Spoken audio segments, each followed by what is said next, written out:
So why did so many of those teachers who voted, more than 90%, opt to strike? Many had a 5% pay rise last year, but they argue it represents a pay cut because of the rate of inflation. Another day drawing to a close in Westminster. And the mood darkening as strikes continue and the government tries to clamp down on them. And the Gender Recognition Reform Scotland Bill is passed. Today, I will make an order under Section 35 of the Scotland Act 1998, preventing the Gender Recognition Reform Scotland Bill from proceeding to royal assent. Mr. Speaker, I know members from across the House will be as shocked and appalled as I am about the case of David Carrick.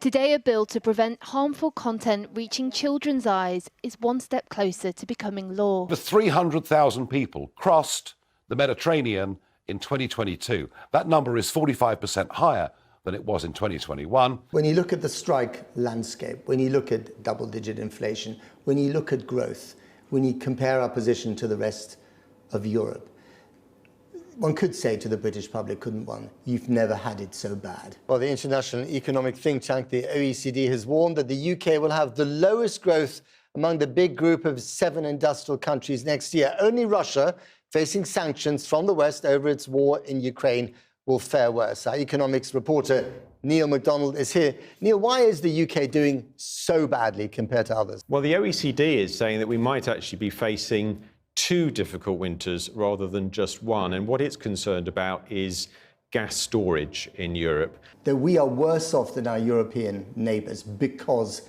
in part, because of Brexit. I can read you the quote. It's quite a trenchant quote. They said, significant adverse impact on trade. You're responsible for trade. What's your response to that? I mean, the vote to leave the European Union was a vote for change. There's no doubt about it. That will cause short-term pressures. What I'm hearing from business, and I think what you're hearing as well, is that they want more people, they want more labour, they want more migration, and you're about to give them that, aren't you?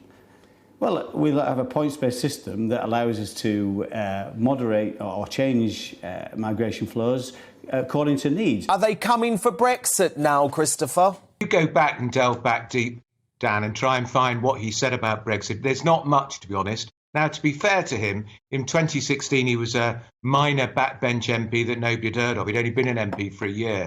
But you've never seen much evidence of him flexing his muscles on Brexit. But he would simply not be forgiven if he slid back even slightly. How well-founded do you think these fears are that Rishi Sunak will cave into EU pressure over Northern Ireland Protocol? I think they are well-founded. I think, recently we've just had Ben Habib, the former MEP, saying that he believes that the EU is kicking the can down the road, that they're stalling on the Brexit deal because of the problems with the DUP, but also because they're waiting for Keir Starmer. The country took a vote to support Brexit. We're nearly there. Boris delivered most of it. Northern Ireland is not done. It's outrageous that it's still in the single market. It's effectively still in the European Union. They've got to get that sorted, but they mustn't sell out. So the thing is, if the EU are stalling on this agreement and using this agreement as a stalling tactic in case there's a new Labour government, you can hardly blame them because the way things are going here, they read the polls, they see the dissatisfaction among the electorate here.